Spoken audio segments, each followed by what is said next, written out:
تیری عظمتوں سے ہوں بے خبر، یہ میری نظر کا قصور ہے۔ اعوذ باللہ من الشیطان الرجیم، بسم اللہ الرحمن الرحیم۔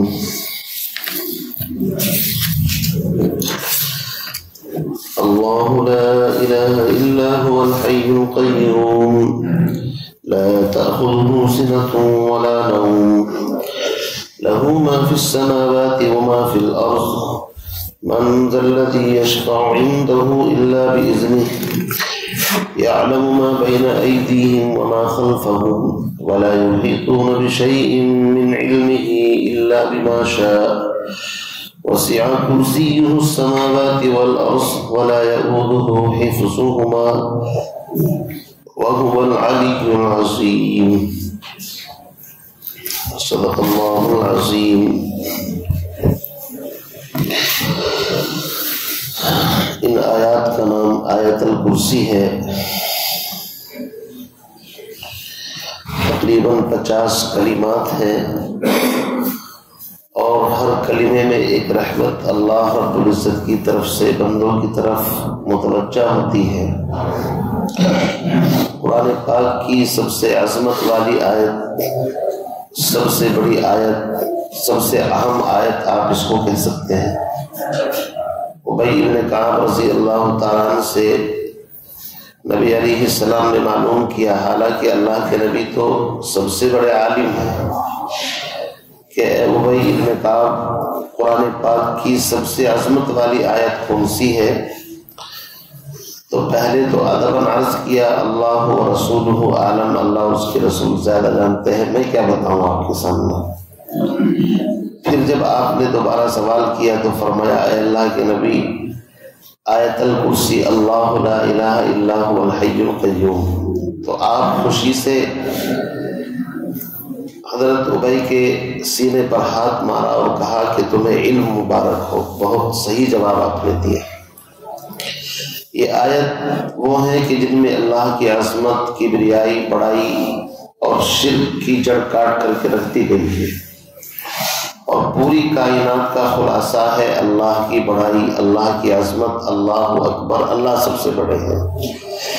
نماز کا خلاصہ بھی اللہ کی بڑائی ہے، اور ہر عبادت اس کا خلاصہ اور اگر آپ نچوڑ نکالیں گے تو اس میں یہی ہے کہ اللہ کی کبریائی اور بڑائی اور انسانوں کی اپنی کمی کوتاہی کا اعتراف۔ ہم چھوٹے ہیں، عاجز ہیں، کمزور ہیں، اور بڑائی جتنی بھی ہے وہ صرف اللہ کے لیے۔ بعض روایت میں آتا ہے کہ آیت الکرسی میں جو لفظ ہے اللہ لا الہ الا هو الحی القیوم، یہی لفظ اسم اعظم ہے، اس لیے کہ سورہ بقرہ میں بھی ہے اللہ لا الہ الا هو الحی القیوم، آگے چل کر کے سورہ آل عمران میں بھی ہے الف لام میم اللہ لا الہ الا هو الحی القیوم، آگے چل کر کے سورہ طٰہٰ کے اندر ہے وَعَنَتِ الْوُجُوهُ لِلْحَيِّ الْقَيُّومِ۔ یہ 3 لفظ 3 صورتوں میں مختلف جگہ پر آئے ہیں، اور ان الفاظ کے بارے میں آتا ہے کہ حضرت سلیمان علیہ السلام کے پاس جو جنات موجود تھے، جب آپ نے کہا کہ مجھے ملکہ بلقیس کا تخت چاہیے، تو ایک نے کہا تھا کہ میں اس کو آپ کے یہاں مجلس برخاست کرنے سے پہلے لا دوں گا، حضرت نے کہا نہیں جلدی چاہیے۔ تو ایک نے کہا جس کا نام آصف بن برخیا، مفسرین نے لکھا ہے اس کے پاس کتاب کا علم تھا، وَعِنْدَهُ عِلْمٌ مِّنَ الْكِتَابِ، مفسرین فرماتے ہیں وہ اس میں اعظم جانتا تھا۔ اس نے کہا حضرت پلک جھپکنے سے پہلے میں آپ کے پاس لا کر کے حاضر کر دوں گا۔ پلک جھپکنے سے پہلے وہ تخت وہاں سے سلیمان علیہ السلام کی مجلس میں موجود۔ تو اس میں اعظم کے ذریعے سے جو دعائیں مانگی جاتی ہیں اللہ قبول فرماتے ہیں۔ اس لیے فرمایا کہ جو شخص آیت الکرسی کا اہتمام کرے وہ ایسا ہے گویا کہ نبیوں والا عمل کر رہا ہے، صدیقین والا عمل کر رہا ہے۔ اور اس سورت کی آیت کی فضیلت یہ ہے جو شخص ہر نماز کے بعد ان آیات کا اہتمام کرے تو جنت میں بجز اس بات کہ اس کو کوئی چیز نہیں روکے ہوئی ہے کہ اس کی موت آئے تو اس کا قدم جنت کے اندر، اتنی بڑی فضیلت ہے اس کی۔ اور حضرت عمر ابن خطاب رضی اللہ تعالیٰ نے ایک مرتبہ لوگوں سے پوچھا قرآن پاک کی سب سے عظیم آیت کون سی ہے، سب سے عدل والی آیت کون سی ہے، سب سے زیادہ خوف والی آیت کون سی ہے، اور سب سے زیادہ امید دلانے والی آیت کون سی ہے؟ تو مجمع خاموش۔ حضرت ابن مسعود رضی اللہ تعالیٰ نے کھڑے ہوئے کہا حضرت میں بتاتا ہوں قرآن پاک کی سب سے عظیم آیت آیت الکرسی ہے، اور سب سے عدل والی آیت ان اللہ یأمر بالعدل والاحسان وایتاء ذی القربی جو ہر جمعے کے خطبے میں پڑھی جاتی ہے وہ ہے۔ اور قرآن پاک کی سب سے زیادہ ڈر اور خوف دلانے والی آیت فَمَن يَعْمَلْ مِثْقَالَ ذَرَّةٍ خَيْرًا يَرَهُ وَمَن يَعْمَلْ مِثْقَالَ ذَرَّةٍ شَرًّا يَرَهُ۔ ایک رائی کے دانے کے برابر نیکی ہوگی اس کا بھی بدلہ، ایک رائی کے دانے کے برابر غلط کام کیا ہوگا اس کی بھی سزا۔ یہ سب سے زیادہ خوف والی آیت ہے مَن يَعْمَلْ سُوءًا يُجْزَ بِهِ۔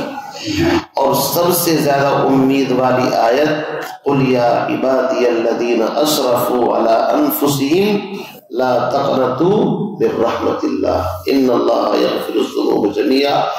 اے آدم کی اولاد گھبراؤ نہیں، تمہارے گناہ کتنے بھی ہوں اگر تم ندامت کے ساتھ اللہ کے سامنے جھکو گے اللہ سب گناہوں کو معاف فرما دے گا۔ تو یہ آیات بڑی اہمیت کی حامل ہے۔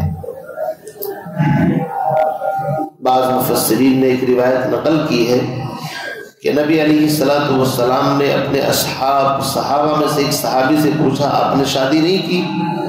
اس نے کہا میں شادی کیسے کر سکتا ہوں، میرے پاس تو کچھ ہے ہی نہیں۔ آپ نے فرمایا کیا تم سورہ اخلاص قل هو اللہ احد نہیں جانتے؟ کہ جی جانتا ہوں۔ فرمایا کہ چوتھائی قرآن کے برابر ہے، 4 مرتبہ پڑھو گے تو 1 قرآن کا ثواب۔ کہ آپ سورہ کافرون نہیں جانتے؟ کہ جی جانتا ہوں۔ فرمایا یہ بھی چوتھائی قرآن کے برابر ہے۔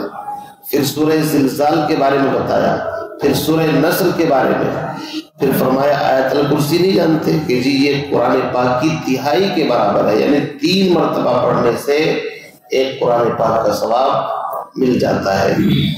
مطلب یہ تھا تم اپنے آپ کو قرآن سیکھنے کے باوجود غریب کیسے کہہ سکتے ہو؟ تو جس کے سینے میں پورا قرآن پاک موجود ہو پھر اپنے آپ کو کمتر سمجھے یا اور دوسرے لوگ اس کو حقیر سمجھے تو ان کو اپنے ایمان کی خیر منانی چاہیے۔ قرآن پاک تو عظمت والی کتاب ہے۔ اللہ کے نبی اگر کسی کو امیر مقرر کرتے تو یہی دیکھتے تھے کہ سب سے زیادہ قرآن کا حافظ اور قرآن پاک کس کو زیادہ یاد ہے، اس کی بنا پر ترجیح دی جاتی تھی۔ بہرحال ان آیات کی بڑی فضیلت ہے۔ کل کچھ فضائل میں نے بیان کیے تھے حضرت ابو ہریرہ کے حوالے سے۔ بعض روایات میں حضرت معاذ بن جبل کا نام بھی آتا ہے، اور صحابہ کا کہ صدقے کی کچھ کھجوریں تھی ان پر یہ نگراں تھے تو روزانہ کم ہوتی جا رہی تھی۔ ایک دن انہوں نے پہرا دیا تو دیکھا ایک آدمی لے کر کے جاتا ہے تو اس کو پکڑ لیا۔ پھر دوسرے روز تیسرے روز ہی واقعہ پیش آیا۔ اللہ کے نبی صبح کے وقت پوچھتے ہیں کیا ہوا تمہارے اس کا چور کا؟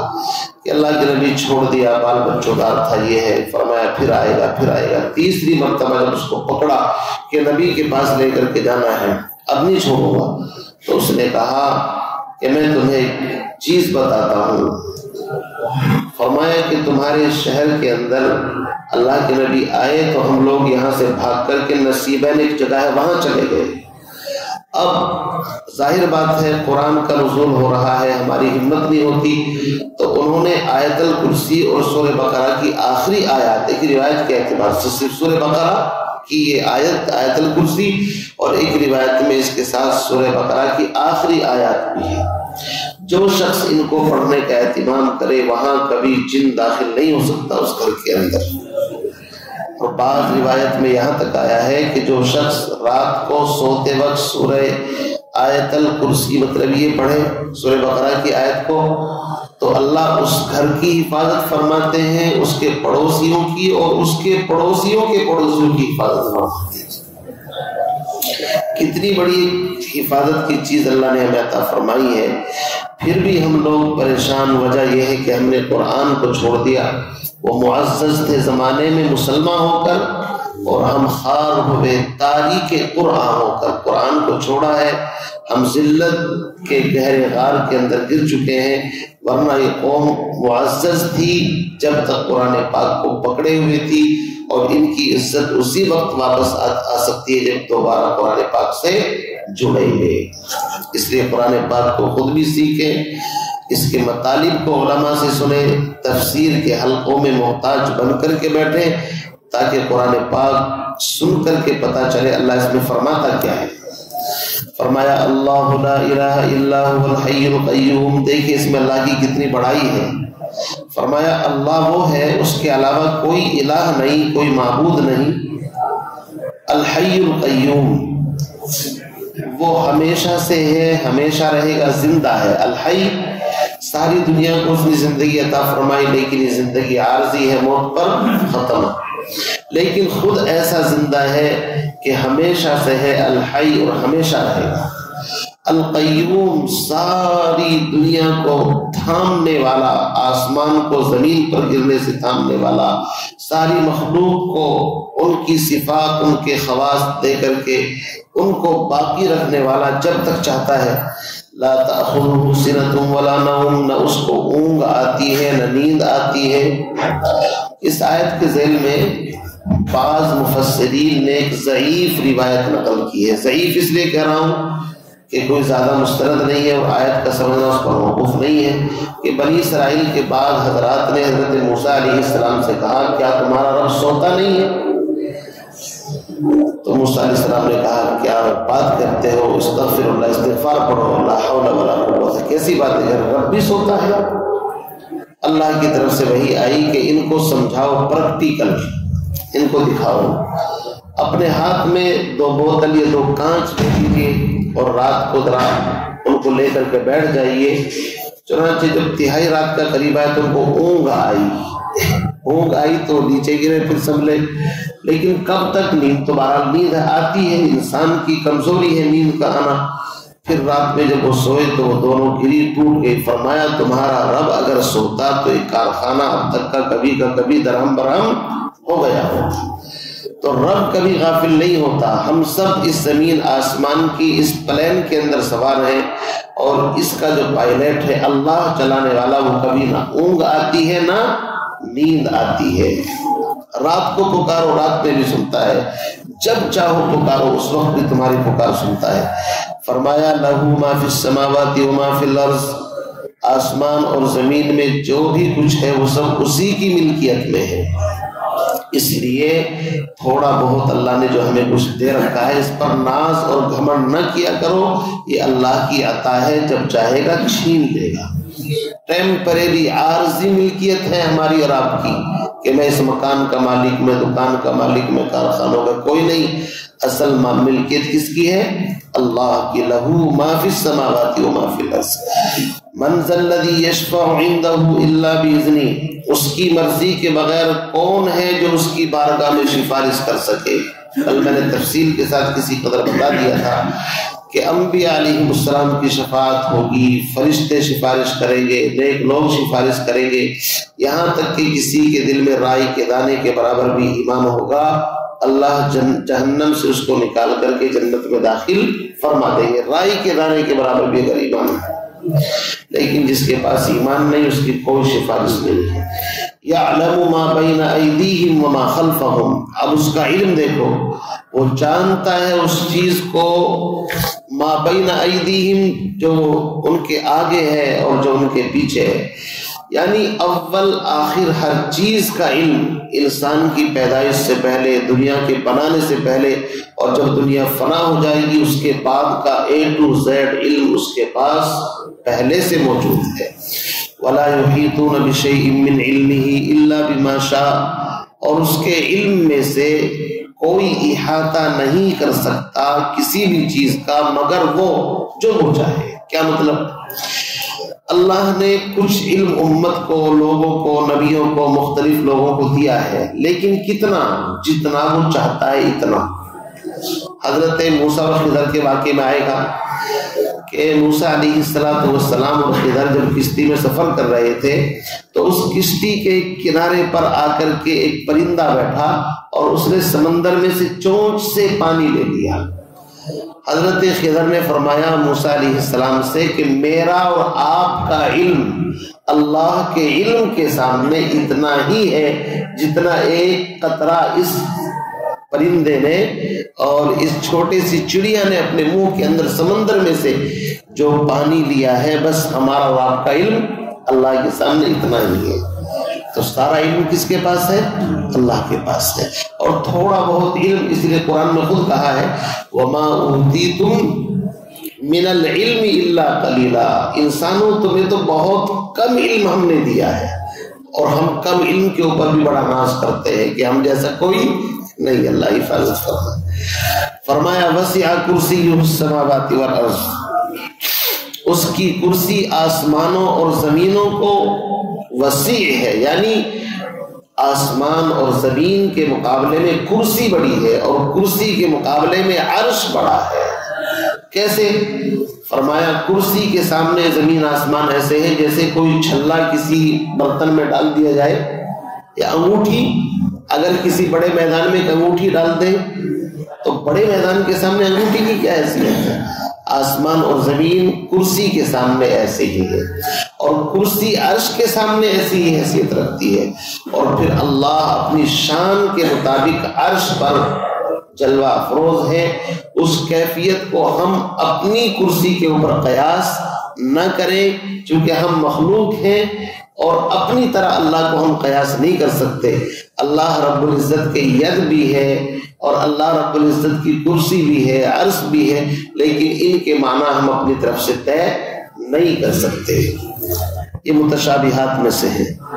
وَلَا يَئُودُهُ حِفْظُهُمَا، اللہ کو ان کی حفاظت کوئی بھاری نہیں ہے، کسی بھی چیز کی حفاظت بھاری نہیں اس کو۔ وَهُوَ الْعَلِيُّ الْعَظِيمُ، وہ زبردست ہے، عظمت والا ہے، اور اس کی عظمت کا کیا پوچھنا، وہ اتنا عظیم ہے، اتنا عظیم ہے کہ ساری انسانیت کی عظمتیں جا کر کے وہاں بھیک مانگے تو بھی اس کی عظمت کا حق ادا نہیں ہو سکتا۔ اس لیے اس نے جو انسانوں کو تھوڑی بڑائی دے دی ہے وہ بھی اس کی عظمت میں سے حصہ ملا ہے۔ اصل عظیم کون ہے؟ اللہ۔ تو آیت الکرسی میں اصل میں اللہ کی عظمت اور بڑائی کا ہی ذکر ہے، اسی لیے قرآن پاک کی سب سے عظیم آیت ہے، سب سے بڑی آیت ہے۔